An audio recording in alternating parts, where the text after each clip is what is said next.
बच्चों, आज हम पढ़ेंगे क्लास 10th हिंदी क्षितिज के अंतर्गत काव्य खंड में चैप्टर नंबर 5, जो कि सूर्यकांत त्रिपाठी द्वारा लिखी गई दो कविताएं हैं। पहली कविता है उत्साह और दूसरी अट नहीं रही है। तो हम यहाँ पर इस वीडियो में आज आपको दोनों कविताओं का भावार्थ बताएंगे और अंत में पाठ से संबंधित प्रश्नों के उत्तर भी। पहली कविता है उनकी उत्साह, इसका हम आपको भावार्थ बताएंगे। पहले कविता पढ़ लेते हैं, आप भी हमारे साथ पढ़ें। बादल गरजो घेर घेर घोर गगन धारा धरवो ललित ललित काले घुंघराले बाल कल्पना कैसे पाले विद्युत छवि उर में कवि नव जीवन वाले वज्र छिपा नूतन कविता फिर भर दो बादल गरजो विकल विकल उन्मन थे उन्मन विश्व के निदाग के सकल जन आए अज्ञात दिशा से अनंत के घन तप्त धरा जल से फिर शीतल कर दो बादल गरजो। तो आइए आप अपनी नोटबुक में इसका जो है भावार्थ लिखें और इसी प्रकार से आप इसे याद भी करें ताकि आपको परीक्षा के समय किसी परेशानी का सामना ना करना पड़े। तो भावार्थ इसका क्या होगा? प्रस्तुत पंक्तियों में जहाँ एक और कवि ने बारिश होने से पहले आकाश में जो बादल दिखाई देते हैं काले काले और वो जैसे गरजते एवं बिजली जैसे चमकती है उसका वर्णन किया है, वहीं दूसरी ओर उसे नया जीवन प्रदान करने वाला भी कहा है और यह हमारे अंदर साहस जगाने का काम भी करता है। तो चलिए आगे देखते हैं कैसे कवि बादल से बरसने को कह रहा है। वो कह रहा है कि काले रंग के सुंदर घुंघराले बादल तुम पूरे आकाश में फैलकर उसे घेर लो और खूब गरजो। कवि ने यहाँ बादल का मानवीकरण करते हुए उसकी तुलना एक बच्चे से की है जो गोल मटोल सा होता है और जिसके सर पर घुंघराले और काले बाल होते हैं जो देखने में बहुत प्यारे और सुंदर लगते हैं। कवि को बादल ऐसे ही प्रतीत हो रहे हैं। आगे कवि बादल की गर्जन में क्रांति का संदेश सुनते हुए कहता है, हे बादल तुम अपने बिजली के प्रकाश हमारे अंदर पुरुषार्थ भर दो और इस तरह एक नए जीवन का संचार करो, क्योंकि बादल में वर्षा की सहायता से नए जीवन को उत्पन्न करने की शक्ति होती है। इसलिए कवि बादल को एक कवि की संज्ञा देते हुए उसे एक नई कविता की रचना करने को कहता है। कवि बादलों को क्रांति का प्रतीक मानते हुए यह कल्पना कर रहा है कि वह हमारे अंदर सोए हुए पुरुषार्थ को फिर से जगाकर हमें एक नया जीवन प्रदान करेगा, हमें जीने की नई आशा प्रदान करेगा।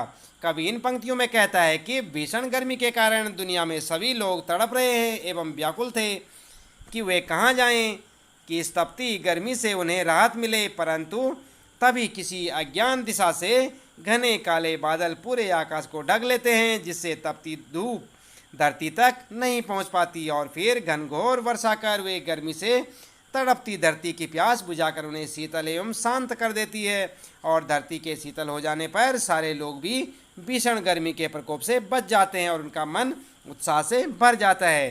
तो ये सब जो है यहाँ पर जो है कवि ने कल्पना की है अपनी पहली कविता यानी कि उत्साह में। कुल मिलाकर इसका अर्थ यह है कि कवि हमें इससे यह सीख देने की कोशिश कर रहे हैं कि धरती के सूख जाने के उपरांत भी जब वर्षा होती है तो उसमें नए पौधे उगने लगते हैं। उसी तरह हमें भी किसी कठिन परिस्थिति से हार कर अपने अंदर के पुरुषार्थ एवं जीवन जीने की आशा को कभी मरने नहीं देना चाहिए। हमें उत्साह से जीवन जीने की कोशिश करनी चाहिए। इसके बाद बच्चों आइए देख लेते हैं यहाँ पर दूसरी कविता निराला जी की अट नहीं रही है। तो यहाँ पर जो है निराला जी ने लिखा है, अट नहीं रही है आभा फागुन की तन सट नहीं रही है, कहीं सांस लेते हो घर घर भर देते हो, उड़ने को नभ में तुम पर कर देते हो, आंख हटाता हूँ तो हट नहीं रही है, पत्तों से लदी डाल कहीं हरी कहीं लाल, कहीं पड़ी है उर में मंद गंध पुष्पमाल, पाट पाट शोभाश्री पट नहीं रही है। तो इसका भावार्थ क्या होगा और आप किस प्रकार से अपनी नोटबुक में लिखेंगे, आप ध्यान दें। भावार्थ किस प्रकार से लिखेंगे? प्रस्तुत पंक्तियों में कवि ने फागुन मास की सुंदरता का बहुत ही सुंदर बखान किया है। होली के वक्त जो मौसम होता है उसे फागुन कहते हैं, आप तो जानते हैं ना। और उस समय प्रकृति अपने चरम सौंदर्य पर होती है और मस्ती से इठलाती है। फागुन के समय पेड़ पत्तों से भर जाते हैं, उनमें रंग बिरंगे सुगंधित फूल उगाते हैं और इसी कारण जब हवा चलती है तो उनमें फूल की महक के कारण मादकता आ जाती है। उसी कारण सारे लोगों में भी मस्ती छा जाती है और वह मस्ती इतनी है कि वह मन में रह नहीं पाती, बाहर निकलने लगती है। कवि कहता है कि घर घर में उगे हुए वृक्षों में रंग बिरंगे फूल खिले हुए और उनसे निकलने वाली खुशबू हवा में ऐसी बह रही है कि मानो फागुन सांस ले रहा हो, और इस तरह वह पूरे वातावरण में मादकता भर देता है। और इस मादकता के कारण पक्षी आकाश में अपने पर फैलाए उड़ने लगते हैं और यह दृश्य और भी मस्ती से भरी हवाएं अपने अंदर भी हलचल पैदा कर देती है। यह दृश्य हमें इतना अच्छा लगता है कि हम अपनी आँख इससे हटा नहीं सकते, तभी तो कभी कहता है कि हट नहीं सकती, और हमें भी मस्ती से गाने एवं पर्व मनाने का मन करने लगता है। कि कवि के अनुसार फागुन मास में प्रकृति इतनी सुंदर नजर आती है कि उस पर से नजर हटाने का मन नहीं करता। चारों तरफ वृक्षों में हरे पत्ते और लाल पत्ते दिखाई दे रहे हैं और उनके बीच रंग बिरंगे फूल इस तरह प्रतीत हो रहे हैं जैसे मानो वृक्षों ने रंग बिरंगी माला पहन रखी हो, जिससे भीनी भीनी निकलने वाली खुशबू बहुत ही मादक लग रही है। कभी यहाँ प्रकृति में आए बदलाव से बहुत ही खुश जान पड़ता है। तो इस प्रकार बच्चों, आपने देखा यहाँ पर अट नहीं रही है कविता का भावार्थ। और आइए अब इसके बाद जान लेते हैं कविता और इस पाठ से संबंधित प्रश्नों के उत्तर भी। तो आपके लिए पहला प्रश्न है, कवि बादल से फुहार, रिमझिम या बरसने के स्थान पर गरजने के लिए कहता है, क्यों? तो आपका उत्तर होगा, कवि ने बादल से फुहार डालने, रिमझिम करने या बरसने के लिए नहीं कहा, बल्कि गरजने के लिए कहा है। कहा है ना कवि ने, बादल गरजो, क्योंकि कवि बादलों को क्रांति का सूत्रधार मानता है। गरजना विद्रोह का प्रतीक है। कवि बादलों से पौरुष दिखाने की कामना करता है। कवि ने बादलों के गरजने के माध्यम से कविता में नूतन विद्रोह का आह्वान किया है। और आपका दूसरा प्रश्न है, कविता का शीर्षक उत्साह क्यों रखा गया है? तो आपका उत्तर क्या होगा? आपका उत्तर होगा, कवि क्रांति लाने के लिए लोगों को उत्साहित करना चाहते हैं। बादलों में भीषण गति होती है, उसी से वह संसार के ताप हरता है। कवि ऐसी ही गति, ऐसी ही भावना और शक्ति चाहता है। बादल का गरजना लोगों के मन में परिवर्तन करने का उत्साह भर देता है, इसलिए कविता का शीर्षक उत्साह रखा गया है। इसके बाद बच्चों आइए देखते हैं यहाँ पर तीसरा प्रश्न, कविता में बादल किन किन अर्थों की ओर संकेत करता है?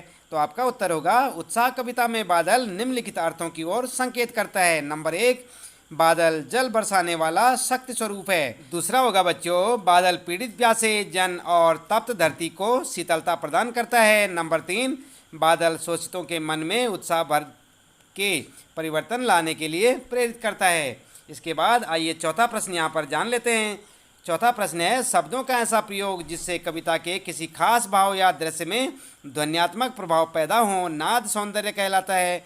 उत्साह कविता में ऐसे कौन से शब्द हैं जिनसे नाद सौंदर्य मौजूद है? छांटकर लिखें। तो आपका उत्तर होगा, घेर घेर घोर गगन धाराधर ओ। और नंबर 2, ललित ललित काले घुंघराले बाल कल्पना कैसे पाले। और नंबर 3, विद्युत छवि उर में कविता की इन पंक्तियों में नाद सौंदर्य मौजूद है। इस प्रकार से आप इसका उत्तर लिख सकते हैं। इसके बाद बच्चों रचना और अभिव्यक्ति की बात करते हैं। तो जैसे बादल उमड़ घुमड़ कर बारिश करते हैं, वैसे ही कवि के अंतर्मन में भी भावों के बादल उमड़ घुमड़ कर कविता के रूप में अभिव्यक्त होते हैं। ऐसे ही किसी प्राकृतिक सौंदर्य को देखकर अपने उमड़ते भावों को कविता में उतारिए।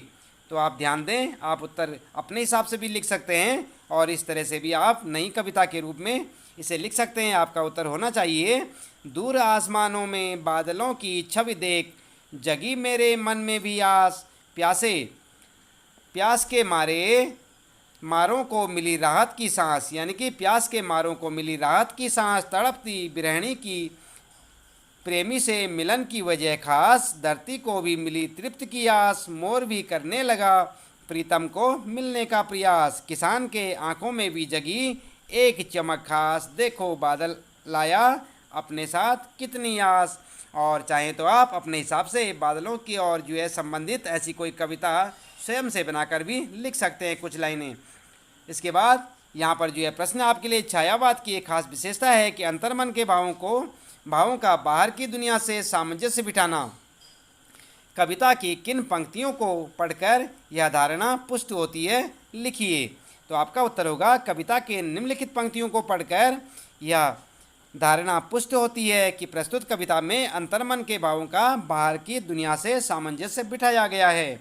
जैसे कि आभा फागुन की तन सट नहीं रही और कहीं सांस लेते हो, घर घर भर देते हो, उड़ने को नभ में तुम पर कर देते हो। ये पंक्तियाँ फागुन और मानव मन दोनों के लिए प्रयुक्त हुई हैं। इसके बाद अगला प्रश्न है, कवि की आंख फागुन की सुंदरता से क्यों नहीं हट रही है? तो आपका उत्तर क्या होगा? फागुन मतलब फागुन बहुत मतवाला, मस्त और शोभाशाली है। फागुन के महीने में प्राकृतिक सौंदर्य अपने चरम पर होता है। उसका रूप सौंदर्य रंग बिरंगे फूलों और हवाओं से प्रकट होता है, इसलिए आंखें फागुन की सुंदरता से मंत्रमुग्ध हैं, जो चाहकर भी वहाँ से नहीं हटती। इसके बाद अगला प्रश्न आपके लिए, प्रस्तुत कविता में कवि ने प्रकृति की व्यापकता का वर्णन किन रूपों में किया है? तो आप क्या उत्तर लिखेंगे?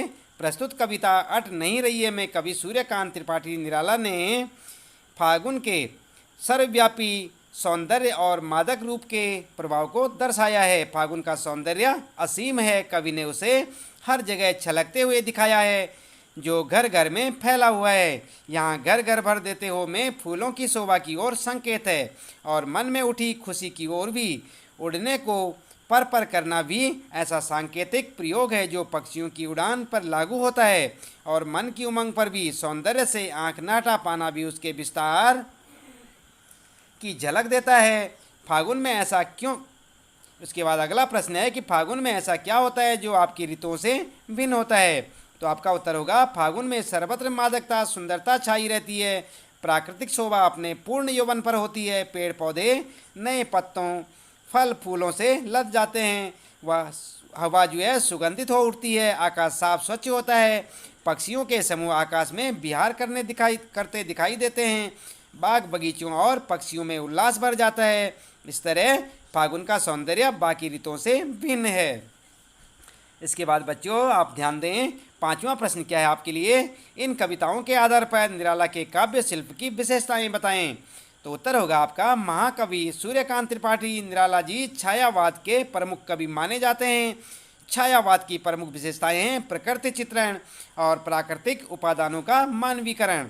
उत्साह और अट नहीं रही है, दोनों ही कविताओं में प्राकृतिक उपादानों का चित्रण और मानवीकरण हुआ है। काव्य के दो पक्ष हुआ करते हैं, अनुभूति पक्ष और अभिव्यक्ति पक्ष। आप ध्यान दें, काव्य के दो पक्ष होते हैं, अनुभूति पक्ष और अभिव्यक्ति पक्ष, अर्थात भाव पक्ष और शिल्प पक्ष। इस दृष्टि से दोनों कविताएं सराहनीय हैं। छायावाद की अन्य विशेषताएं जैसे गेयता, प्रवाहमयता, अलंकार योजना और संगीतात्मकता आदि भी विद्यमान हैं। निराला जी की भाषा एक ओर जहाँ संस्कृतनिष्ठ सामासिक और अलंकारिक है, तो वहीं दूसरी ओर ठेठ ग्रामीण शब्दों का भी प्रयोग दर्शनीय है। अतुकांत शैली में रचित कविताओं में क्रांति का स्वर, मादकता एवं मोहकता भरी है। भाषा सरल, सहज, सुबोध और प्रभावमयी है। इसके बाद बच्चों बात करते हैं यहाँ पर रचना और अभिव्यक्ति की। तो होली के आसपास प्रकृति में जो परिवर्तन दिखाई देते हैं उन्हें लिखिए। तो यहाँ पर आप क्या करेंगे, आप अपने हिसाब से भी इसे लिख सकते हैं, क्योंकि होली का माहौल आपने भी तो देखा है ना। लेकिन फिर भी हम आपको उत्तर बताते हैं कि होली का त्यौहार फागुन मास में आता है। इस समय चारों ओर मादक हवाएं चलती हैं। होली के समय चारों तरफ का वातावरण रंगों से भर जाता है। चारों ओर रंग ही रंग बिखरे होते हैं। प्रकृति भी उस समय रंगों से वंचित नहीं रह पाती है। प्रकृति के हरे भरे वृक्ष और रंग बिरंगे फूल होली के महत्व को और अधिक बढ़ा देते हैं। फूलों से युक्त वृक्ष चारों ओर मंद सुगंध बिखेर देते हैं। लोगों के मन उमंग और आनंद से भर जाते हैं। तो इस प्रकार से आप इसका उत्तर लिखेंगे। तो बच्चों यहाँ पर इसी प्रश्न के साथ आपके जो पाठ से संबंधित प्रश्न हैं समाप्त होते हैं। तो उम्मीद है कि आपको एक कविता का भावार्थ और प्रश्नों के उत्तर समझ आए होंगे। आज के लिए इतना काफ़ी है। आपका दिन शुभ हो।